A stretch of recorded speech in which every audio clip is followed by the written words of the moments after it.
Good day all. I'm at Mom's today, so I figured I'd share. I think it's been a couple of weeks since I took any video for you. The garden's really coming in. Some lovely Shasta daisies by one of the stone walls. The bearded iris has done really well this year. I think we've had such a lovely wet spring. Again, I wish we had smell-o-vision so you could smell the lovely fragrance. Look at the little spider in place, waiting for the right moment to eat some insect, which we're happy to have because he'll eat whatever might want to eat the flowers. But aren't they gorgeous?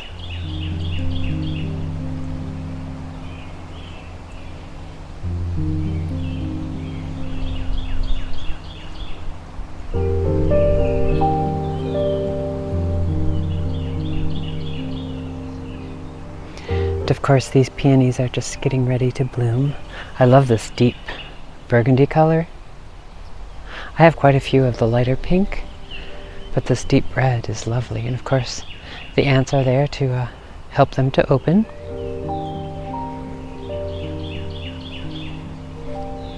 And the hydrangeas in this bit of the garden are just beginning to set their buds. We'll have some lovely mop heads. Some more peonies with their helpful little ants. Wild geraniums.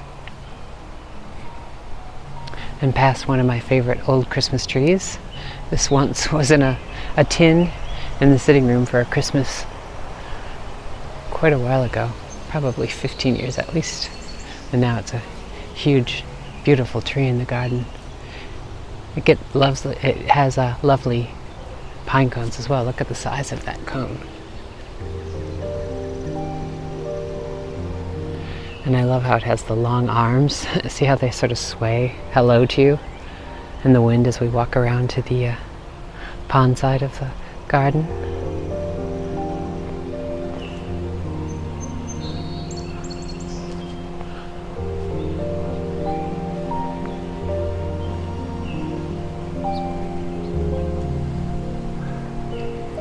The Coosa dogwood is in bloom. It looks lovely. Oh, again, I wish you could smell as you walk around here, the breeze off the pond is picking up the scents of the bearded iris. And I love these colors.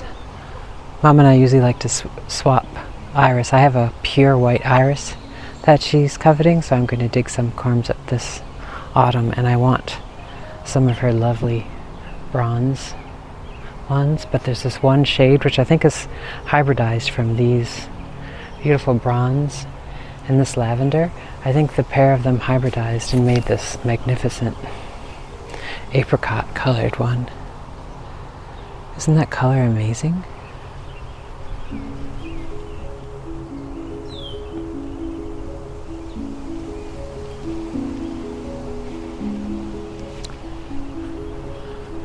Oh yes, and here are the blossoms on the Coosa dogwood. Although I think technically the flowers on a dogwood are not technically flowers. But aren't they gorgeous? And they get little edible fruit, but they're very, very tart. But if you mix them with sugar, you can make jams and tarts with them. I'm going to back up and show the pretty colors of the bearded iris in the back, the beautiful Acer Japanese maple, this Hakanakloa Japanese grass in that beautiful chartreuse tone. And look how happy this blue fescue is. Look at that tone, and it's getting its lovely seed heads. And then the French lavender is all in bloom. So what a lovely color and study in textures.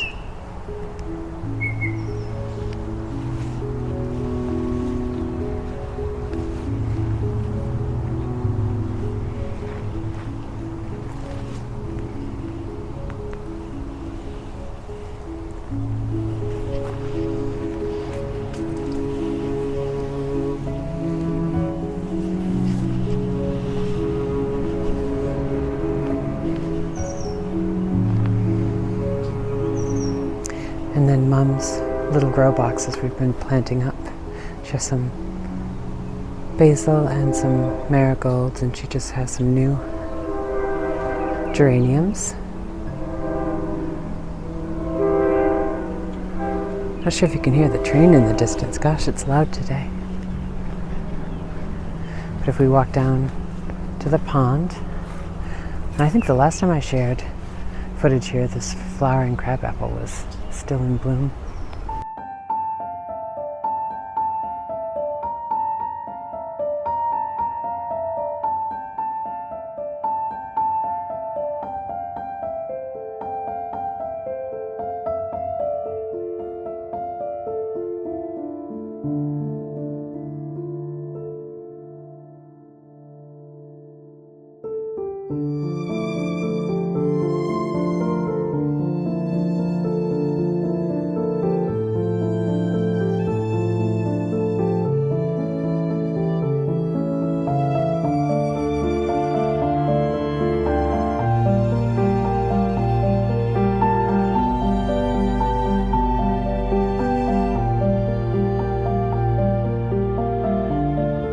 And this is a fun little spot. We like to sit sometimes and have a little outdoor fire by the pond side,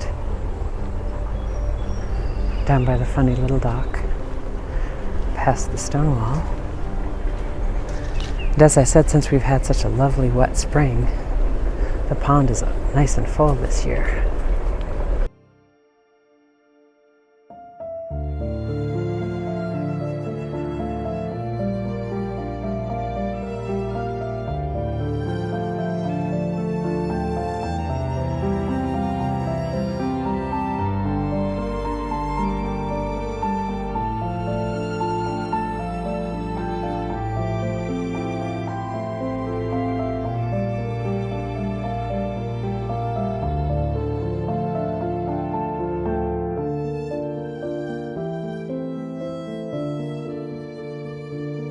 It's quite quiet. It's actually a Monday, a weekday, so the pond is nice and quiet today.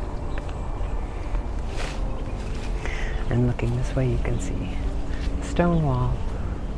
Looks like we lost a pine. That'll have to come down. We had another pine we had to get taken down today. It got blight. I'm not sure if that's what happened to that one. But that one is a Christmas tree from just the year before last, I think. And then past the old wicker towards the funny little bench. This used to be a swing, and we hated to get rid of the swing because the tree had to be cut down. So my mother-in-law put the swing on the old stumps, and now the bit of oak that hasn't died from the oaks we had to have cut down has grown up, and the branches are holding it in place. It's kind of a fun little spot to sit. And as we come along this spot, one of the kayaks my sister-in-law hasn't brought down to the pond yet, but it's on the edge. Oh, and here's a lovely clematis climbing up the stone wall here.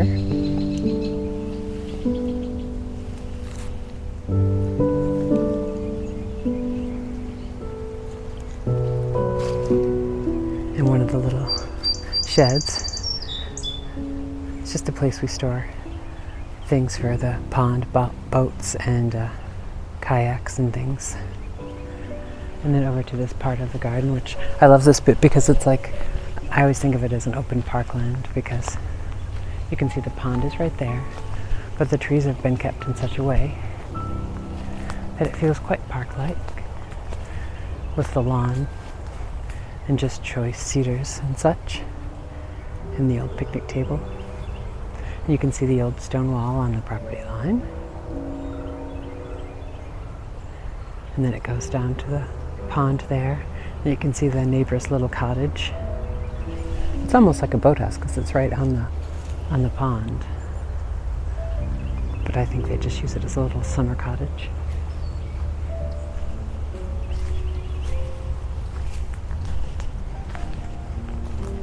There, looking back at the old white wicker out for summer, the pond in the distance.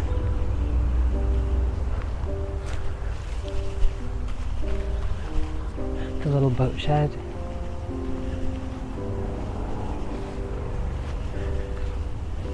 And then over to another little garden. This is the chicken house garden. Has a rose of Sharon, which is already bloomed, but now it has some lovely seed heads. Some boxwoods. I think I planted these boxwoods here. And one wayward little white iris. Look how healthy the hellebores are still looking, but look at all the seeds. The seed pods are doing really well. And I forget what this is a type of lily. I forget what this is. I think I also planted this here. We used to live here in the summer sometimes in the little apartment my sister-in-law now lives in. And this used to be my little garden in the summer. And then my sister-in-law took it over and added to it. Of course, this is the chicken run, but no more chickens. We were just talking again about if I should give my mother-in-law a couple of my chickens, but we really need to redo this chicken run over again, so I think we're going to put it off for another year. And the chicken house bit of the chicken house, the little section that's just for the chickens, is actually full of pottery now. But this is the chicken house here. And the cute little brick path leading to it. Another little garden by the chicken house. Again, it's that time of the year where some think the spring flowers have gone and the summer flowers are getting ready to go. And that palm, which lives his life in one of the sheds in the winter, comes up for the summer and lives in the shade of this tree. It's its little summer house next to this bench, which actually has cushions, although it's still quite comfortable just sitting on it like that. It looks over to another bit of the garden. This is a little area my sister-in-law started to try. They've started mowing it back to lawn now, but these hostas and all these foxgloves, she planted all these from seed. So all that's really left is these few foxgloves. Oh! Look at the little, oh, it's a bird. I thought it was a mouse. And these little bunny statues, these used to live at Bunny Hall. There were obviously more bunnies than my husband's grandmother, who was called Bunny, her namesake. But my mother-in-law brought them here when she passed to keep them in this bit of the garden. And then the long drive winds off to the road. Quite a long drive. Then you can see another Kusa dogwood and beautiful. Now the azaleas here are ahead of us at Bunny Hall. These usually tend to flower a good 2 weeks before they start flowering.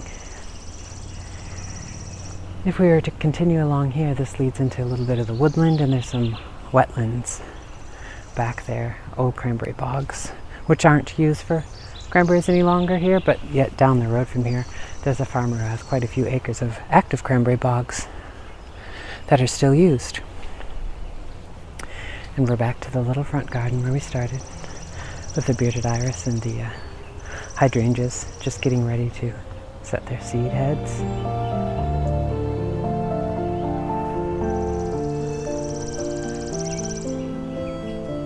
And the pond in the distance.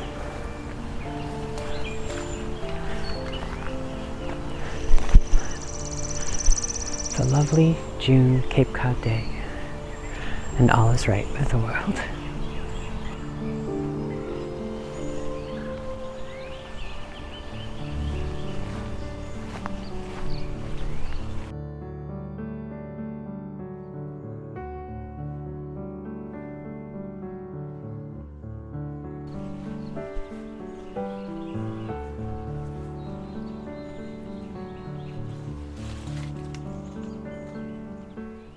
The hummingbirds love this. This is on the little side porch.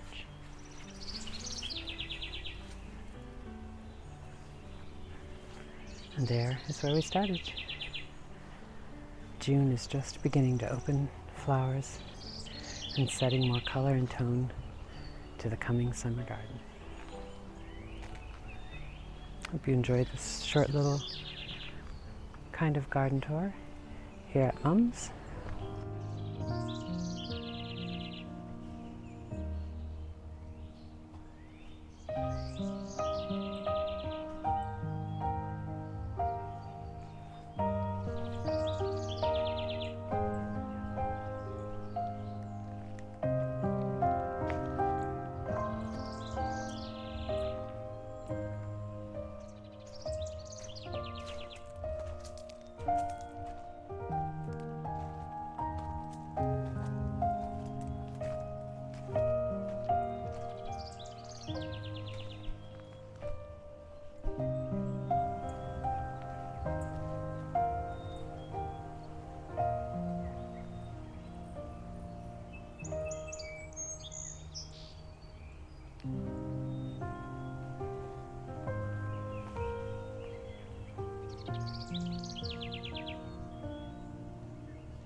And home again, jiggity jig. So I'm back home, and I'm just, since we were filming gardening, not sure if you can hear my little rooster in the background, I thought I'd show, I'm pretty proud this beautiful hosta is doing really well. And we just had rain, so look how pretty it is to see the little droplets of rain.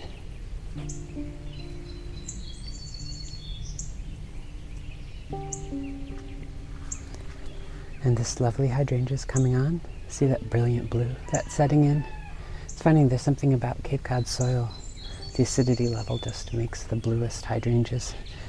And newcomers often think that photos are changed when we show the blue of our hydrangeas until they see it in real life. There's a bit of Virginia creeper going up. This little section's the back part of the kitchen. But look how big that leaf is.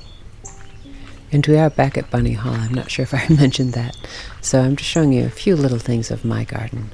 I won't do a big tour like I did at Mom's. Not yet, anyway. There's so many things to get done here.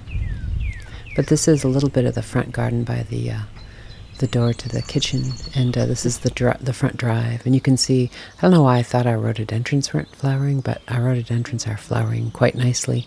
And that area over there is into our woodlands, which goes back a couple of acres, and we have some large rhododendrons back in that area that are really quite lovely. I should take us for another tour up there at some point. And this bit of the drive has the bridal bouquet bush. I forget what the proper term for this flower is, but look how gorgeous. And I need to actually, this was on the list to get trimmed up this spring, but I didn't get to it in time. And so as this blooms on old wood, I have to wait for it to flower. And then after it's done flowering, I can hack it back to the size and shape I like, so that next year the new growth will have flower buds. But even in its wild, crazy form, I just love the flowers on it.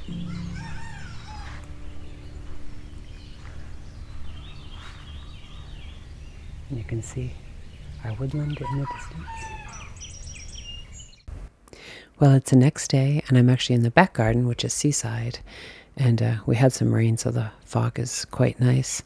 I still need so much gardening to be done back here, but that's all right. Because it's Seaside, I tend to let it go wild a bit more, because one tends to look out to sea so much more. And I love this sort of half fog at a middling tide such as this. But I love a day like this. If I'd filmed earlier, you can see there's a boat out there. Might be one of the shell fishermen coming in.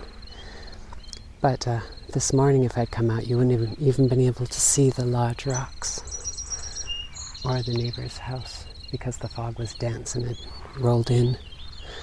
But now it's starting to dissipate, and we're meant to have a sunny day after all. But I do love it like this, when it's quite still, but not quite glass-like still. And you can see the ripples of tide moving in. The boat skirting across the skyline. I love that view of the neighbors' boats when they're gone. This time of the year, they're mostly here weekends, so when they're gone during the week, they keep their boat on the mooring. But then we know they're here for the weekend when that boat gets moved to that little dock there. But I love seeing that little view of their boathouse, and then the boat's out on the mooring, and then the fog blurring the skyline. Quite a difference from Mom's small little quaint pond to the larger sea.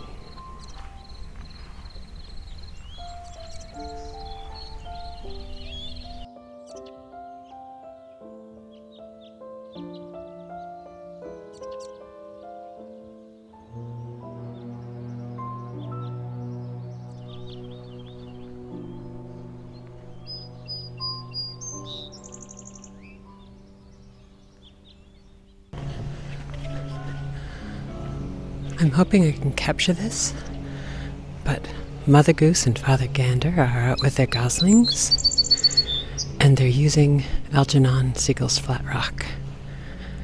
Gosh, I wish I had a better zoom. And they look like they have a little, maybe an aunt or an uncle, an extra adult is with the pair, which is odd, but maybe it's a leftover gosling from a previous season. But I'm hoping you can see there on the flat rock. The tide's a middling tide, so you can see half of the flat rock is exposed. All the glorious algae and such on the side are laying flat. And can you see the two of the little goslings? One's preening himself, the other's sitting down next to Mom. And they're working their way up onto the flat rock to spend their afternoon. And that's the other extra one. I'm not sure if that's the gander or if that's the extra little cousin who's just sticking around them. It's funny to see a pair, a goose and gander with their offspring, and then a third adult. But they're an interesting trio with their offspring. Not sure if you can hear the sound in the distance, but today oh, did you see that up on top? So anyways, I wanted to share Mother Goose, Father Gander, perhaps Auntie, and their little gosling children. You can only see 2 there, but I believe they're about 5. Of course, they hatch a big clutch, but with so many mink and fox and coyote and birds of prey, osprey. I've even seen a heron, blue heron, take a gosling. So a family of 5 is quite good, considering the way things go around here. Okay, well, hopefully that's showing up. I just wanted to share the little family, Mother Goose, Father Gander, Auntie, and children, enjoying the flat rock on a slightly cloudy June afternoon.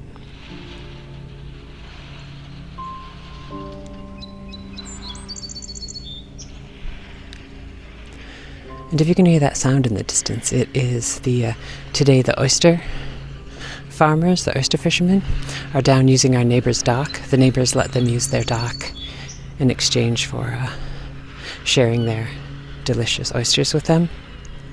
So they have their little machine that they bring out on a little boat at the end of the dock, and you might be able to hear it, but they're just basically processing the adult oysters off the little cages that they set out there. But it's nice to know that we have a good fishing community going on, as well as amongst our summer houses here that often sit empty. But it's nice to know that despite that, many locals are out fishing and farming. And really all of that makes up a community. Oh, and again, look I think they're all up. Gosh, I wish I could get closer. Can you see the little family? Mother Goose, Father Gander, Auntie, and the babies. Lovely June afternoon.